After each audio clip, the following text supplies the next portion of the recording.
Kaj če bi vam povedali, da obstaja skrivna družba, kjer se za zaprtimi vrati zbira 200 najbogatejših, najvplivnejših in najbolj povezanih moških na planetu, ki jo vodi pravi vampir, obseden z drugim prihodom Antikrista?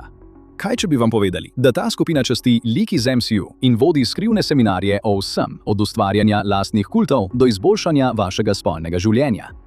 Verjetno bi to zavrnili kot čisto zarotniško fikcijo, razen da je vse res. O tem so poročali mediji kot sta Forbes in The Guardian, ne pa Infowars. Spoznajte skupino Dialogue, kjer se elita srečuje, da načrtuje vašo prihodnost. Imenujejo ga odgovor Silicijeve doline na skupino Bilderberg, prostozidarji umetne inteligence, Tech Bro Illuminati. Ne glede na oznako, je skupina Dialogue postala eno najbolj ekskluzivnih in skrivnostnih srečanj na svetu. Vsako leto, od leta 2006, se njegovi člani srečujejo za zaprtimi vrati v luksuznih hotelih po Arizoni, Santa Barbari in Benetkah. Tukaj se lahko 1% enega odstotka druži stran od vaših radovednih oči. Celo zemljo so kupili v Washingtonu za stalni sedež v ZDA, da bi lahko, citiram, povečali sodelovanje z zakonodajalci. Ampak kdo so ti ljudje? Obstoj skupine Dialogue sam po sebi ni skrivnost, vendar radi poudarjajo, kako skrivnostni so.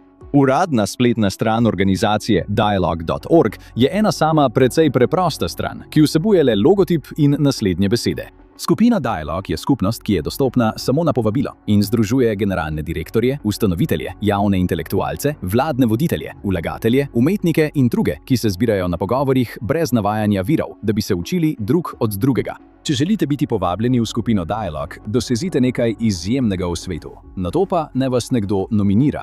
Trdi, da nima ideološke agende in ni zvest nobeni politični strani. Ne sprejema donacij ali investicij. Ni uvodnih govorov ali panelnih razprav in nič odpovedanega ne sme zapustiti sobe. Veliko teh trditev je očitnih laži, saj Dialogue ne ponuja le številnih govorov in panelov ter ima na tisoče plačujočih članov, ampak ima tudi vsekakor ideološko agendo. Ob tej agendi vam bo zaledenela kri v žilah. Neizogibno takšna skrivnostna družba, kot je Dialog, pritegne radovednost in sčasoma tudi natančen pregled. Eden od ljudi, ki so bili odločeni izvedeti, kaj se dogaja za zaprtimi vrati, je bila švicarska anarhistka in hektivistka Maja Arsen Krimu, ki uporablja vzdevek krimu.gay. Je zelo dejavna na tem področju, saj je leta 2023 udrla v FBI-ov seznam prepovedi letenja in v več podjetij, za katere je menila, da delujejo neetično, že od leta 2019. Z drugimi besedami, če ste vplivna oseba, ki počne nekaj sumljivega, je ona zadnja oseba, ki bi si želeli, da vas preiskuje. In za Dialog ni bilo treba dolgo iskati, da je ugotovila, da ima njihova skrivnostna spletna stran pravzaprav smešno slabo varnost. Ne samo to, ampak je imel Dialog iz razlogov, ki niso jasni ne človeku, ne živali, ogromen seznam svojih članov v javno dostopni kodi spletne strani. To vključuje status članstva, vsako srečanje, ki so se ga udeležili, biografijo, politično pripadnost, domače mesto in zasebni dostopni žeton, ki služi kot prijavne poverilnice. To bi veljalo za slabo operativno varnost, obseg, celo za forum o videoigrah. Dejstvo, da je bilo to izjemno skrivnostno združenje, ki se ponaša svojo zaupno naravo, tako enostavno predrto, se skoraj zdi kot ena velika farsa. Krimu sama bi v intervjuju povedala, da so ljudje, ki vodijo svet, tako prepričani v svojo varnost, da se sploh ne trudijo z ustrezno operativno varnostjo, niti za svoje skrivna srečanja brez zapisnika, kjer razpravljajo o naši skupni prihodnosti. In farsa se je nadaljevala. Skupaj s to nerodno varnostno napako je približno v istem času prišlo tudi do velikega uhajanja dokumentov skupine Dialog, ki so bili razkriti reviji Wired. Notranje delovanje skupine je bilo še bolj skrito. Toda to, kar ta skupina in njeni člani počnejo, ni farsa. Kupovanje političnega vpliva, prevlada v financah in tehnologiji, gradnja bunkerjev za apokalipso ter poskusi usmeriti svet v še temnejšo, bolj kaotično smer, kjer bi tehnološki baroni lahko vladali množici razpadle družbe. Da bi vse to razumeli, morate poznati resnico o enem tehnološkem baronu, ki vlada vsem drugim. Citiram: "Ne verjamem več, da sta svoboda in demokracija združljivi." Citiram: "Obstaja točka, kjer je lahko odsotnost korupcije slaba stvar. To lahko pomeni, da so stvari preveč dolgočasne."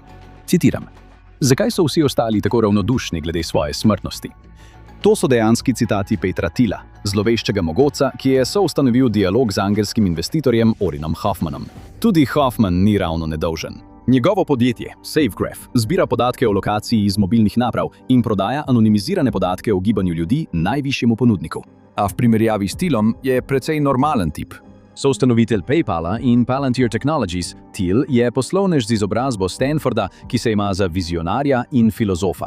Njegova prizadevanja so ga dosledno uvrščala med 100 najbogatejših ljudi na svetu. Svoj denar je uporabil za financiranje in vplivanje na skrajno desničarske pobude po vsem svetu, od ultralibertarnih do zaskrbljujoče avtoritarnih. Po javno dostopnih podatkih je Thiel leta 2024 sam prispeval $1,7 milijona kandidatom in političnim strankam. In to je samo znotraj ZDA. Zaradi svojih libertarnih finančnih nagnjenj so ga poimenovali za ideološkega botra kriptovalut. Njegova ustanovitev tako imenovane PayPal mafije, skupaj z drugimi diplomanti Stanforda, ki so mu pomagali ustanoviti PayPal, je pokazala, da mu je najpomembnejše sodelovanje z ljudmi, ki so mu podobni. Znano je, da vlaga v nenavadne projekte, kot so podjetja, ki poskušajo ustvariti tridimenzionalno natisnjeno meso, in drugo, ki raziskuje psevdoznanstveni koncept transfuzije mlade krvi. Pri tem naj bi ljudje domnevno ostali mladi dlje časa s transfuzijo mlade krvi v svoje telo. Vse veste, običajne stvari za običajne ljudi. Prav tako je že dolgo znano, da je maščevalne narave. Ko je tračarski portal Gawker razkril, da je gej, je počakal in nato maščevalno financiral tožbo Hulka Hogana proti podjetju zaradi razkritja njegovega spolnega posnetka. To je povzročilo popolno uničenje Gawkerja. Obsedeno je tudi z Antikristom, verjetno zato, ker če bi se Antikrist pojavil, bi mu Thiel želel ponuditi brezplačno članstvo v dialogu, preden bi ga lahko dobile druge skrivne družbe. Na enem od svojih skrivnih predavanj v San Franciscu je rekel: "Sem libertarec ali klasični liberalec, ki odstopa v eni manjši podrobnosti, kjer me skrbi Antikrist." Preden vprašate, ne? Tam ne govori v prispodobi. Resnično misli na svetopisemskega Antikrista, ki ga opisuje kot zlobnega kralja ali tirana, oziroma antimesijo, ki se pojavi v poslednjih časih. Thiel je večkrat javno izjavil, da ga skrbi, da je Antikrist že med nami in verjame, da je strip roman Alana Moorea in Deva Gibbonsa Watchmen šifrirano sporočilo o prihodu Antikrista. To je mnenje, zaradi katerega bi te hospitalizirali na psihiatriji, če ne bi bil neizmerno bogat. Na podlagi mešanice teologije, Gospodarja prstanov, videoiger in nacističnega pravnika Karla Schmidta, ki ga je Thiel označil za velik vpliv, je podal trditve, da bi se Antikrist lahko pojavil kot kdorkoli, od Billa Gatesa do Grete Thunberg. Zato ni tako presenetljivo, da bi nekdo takšen poskušal ustanoviti skrivno društvo in ga uporabiti za vplivanje na smer sveta s tem, da zbira njegove člane na dragih umikih. Pravo vprašanje zdaj je, kaj pravzaprav počnejo? Ena od stvari, ki jih ponujajo, so srečanja. To so pogovori in razprave o posebej izbrani temi, kar se zdi v neposrednem nasprotju z njihovo obljubo, da ne bo govorov ali panelov. Nič ne bi moglo biti bolj nenavadno in šokantno, kot da vam preprosto povemo imena nekaterih teh pogovorov, med katerimi so, a niso omejeni na Ustvari kult, govorniški kotiček, ki ga vodi ustanovitelj krščanske spletne strani Pray.com, krmarjenje skozi 3. svetovno vojno, kako je s tvojim spolnim življenjem, zabavno je biti glavni, vrnimo jedrsko energijo, 3 napovedi za Iran. Nasprotna mnenja o umetni inteligenci, raziskovalno podprani triki za dolgoživost in globoko žalostno dejstvo, da denar res kupi srečo. Kar se zdi precej podobno iskanju izgovorov. Mimogrede, vse to je bilo resnično. A ni šlo samo za zlovešče seminarje. Imajo tudi tekmovanja o priljubljenosti v slogu filma Zlobna dekleta, ki jih poskušajo prikriti pred svojimi člani. Imajo poseben sistem ocenjevanja, kako bogati in cool so udeleženci njihovih umikov, ki ga večinoma uporabljajo za določanje dinamičnih cen vstopnic. In ti si mislil, da je Live Nation zloben? Na še bolj malenkostni ravni, ta sistem ocenjevanja pomaga tudi določiti, kdo lahko sedi drug ob drugem na različnih dogodkih. To pomeni, da milijarderjem ni treba tako znižati svojih standardov, da bi sedeli z obupanimi milijonarji. Vsakemu gostu in članu je dodeljena ocena od A do C, pri čemer je A na nižjem koncu, C pa pomeni nekoga, ki je posebej slaven, bogat in vpliven. Obstaja tudi modifikator dodane vrednosti, ki se giblje od 1 do 4. Torej, če si C4C ali eksploziv, energijska pijača ali pa zelo cenjen član oziroma gost dialoga. Če si A1, lahko pričakuješ, da boš moral plačati polno ceno za udeležbo na enem od dogodkov, medtem ko C4J ne bi plačali toliko. Če pa tvoja ocena in tvoja dodana vrednost preveč padeta ali pa ocenijo, da se slabo ujemaš z njihovo kulturo, te bodo nehali vabiti, ker nisi dovolj bogat in cool. Če to ni bilo razvidno že iz celotnega vzdušja te stvari, ja, uporabljajo orodje z umetno inteligenco, ki določa ocene vseh, ker seveda ga uporabljajo. Na koncu, kljub temu, da se predstavlja kot neka intelektualna, neprofitna skupina, je dialog tukaj zato, da prodaja svojim članom. Ponuja 2 različna draga izdelka. Članstva sama, ki ti omogočajo dostop do dogodkov samo za povabljene, pogosto v domovih drugih članov. Obstajajo tudi ekskluzivni umiki, kjer se družijo, spoznavajo lokalno kulturo in imajo takšne razprave, o katerih smo govorili prej. In ja, kot v slabi videoigri, so tu mikrotransakcije. Ker Dialog obljublja, je v bistvu varen prostor, zelo drag varen prostor, kjer lahko njegovi člani razpravljajo o idejah, zaradi katerih bi jih v vsakdanjem življenju verjetno izobčili ali pa vsaj zelo strogo sodili. Glede na nekatere nore stvari, ki so jih njegovi člani izrekli javno, si sploh ne moremo predstavljati, kakšne pogovore bi še sami želeli obdržati pod ključem. A bodimo pošteni, do Dialog in njegovih članov niso vsi brezsrčni pošasti, ki bi želeli ustvariti kult in vladati svetu. Nekateri izmed njih si želijo enakih stvari kot mi. Tudi oni iščejo ljubezen v osamljenem svetu. Trenutno skrito, a povezano spletno mesto dating.dialog.org upa, da bo vzpostavilo posebne povezave med svojimi člani, ki, citiram, iščejo ljubezen in si želijo smiselnih povezav za izjemne ljudi. Ne bi nas presenetilo, če bi izvedeli, da je to del kakšne sheme, navdihnjene z evgeniko, za ustvarjanje izjemno bogatega bazena za razmnoževanje. Res gredo na polno tudi pri tem vidiku zmenkov. Po podatkih z uhajanj informacij, osebje Dialoga zelo rad prevzame aktivno vlogo pri igranju Cupida za svoje člane in goste, saj se med seboj delijo fotografije in življenjepise potencialnih partnerjev. Notranji dokumenti pravijo, da so dva člana združili skupaj, ker sta, citiram, oba v New Yorku in delata v vladi. Če vas skrbi, da bi bilo vse to nerodno, brez skrbi. Imajo posebej označene pare, ki jih ne smejo združiti, za ljudi, za katere Dialog meni, da bi bila povezava zanje neugodna. Vse to lahko počnejo, ker beležijo nespodobno količino informacij o vseh svojih gostih in članih. Kako zelo? No, po podatkih Straight Arrow News to vključuje, citiram, imena, delodajalce, lokacije, e-poštne naslove asistentov, datume rojstva, številke mobilnih telefonov, kontakte za nujne primere, prehranske omejitve, življenjepise, napovedi za leto 2031. Zanimivosti, talente in interese ter priporočila za knjige. Ko se pridružiš, izbereš tudi svojo politično usmerjenost. Možnosti, med katerimi lahko izbiraš, so skrajna levica, levica, desnica in skrajna desnica, kar ponovno pusti razsvetljene centriste politično brez doma. Vse to zveni nenavadno in strašljivo. Ampak kljub imenom, kot je Bradford Beaumont III in skupnemu bogatstvu, ki bi lahko kupilo Luno, so ti ljudje morda zlobni, niso pa geniji. Statistik Andrew Gelman je leta 2022 prejel povabilo na eno od srečanj Dialoga, za katero je bila prijavnina več kot $16,800. Celotno elektronsko sporočilo je objavil na spletu, v katerem je med drugim pisalo: Povabljeni ste na Dialog 2022, umik za svetovne voditelje, ki poteka brez zapisov. Spodaj si lahko ogledate seznam potrjenih udeležencev. Ni govorov ali panelov, temveč številne moderirane razprave v manjših skupinah od 8 do 12 udeležencev. Vse je 100% neuradno. Dnevni red je pripravljen glede na vaše interese in prilagojen za introvertirane osebe, brez kramljanja. Vaša prijavnina je bila močno znižana. Uporabite kodo za popust INSIGHT22. Ko enkrat sprejmete dejstvo, da ta zlobna skrivna organizacija uporablja kode za popust kot kakšen YouTuber, ki vam poskuša prodati vzmetnico prek spleta, ste verjetno opazili še nekaj drugega. Spodaj si oglejte seznam potrjenih udeležencev. Nismo ravno strokovnjaki za vodenje skrivnih društev tukaj na The Infographic Show, ampak če bi bili, verjetno naš prvi korak ne bi bil pošiljanje celotnega seznama udeležencev po e-pošti, še preden sploh potrdite, ali prejemnik želi sodelovati ali zgolj ohraniti vaše skrivnosti. Glede na to, da Andrej ni želel sodelovati in je to e-pošto objavil na spletu, imamo zdaj resničen in takojšen dokaz, da je ta taktika vprašljiva. Zato izkoristimo dejstvo, kako slabo to skrivno društvo skriva svoje člane, goste in sodelavce, ter začnimo raziskovati ljudi, zaradi katerih sploh deluje. Ena največjih vprašanj, ki jih morda imate, ko izveste za skrivno društvo, ki poskuša prevzeti nadzor nad svetom, je: no, kdo je pravzaprav njem? Zahvaljujoč Maji Arson Krimu imamo dejanske odgovore. Čeprav bi zagotovo raje bili na tem seznamu kot na nekem drugem seznamu ali v datotekah bogatih in slavnih ljudi, to še vedno ni najboljši vtis. Čeprav boste morda opazili, ko bomo šli skozi nekatere od teh, obstaja določena stopnja prekrivanja.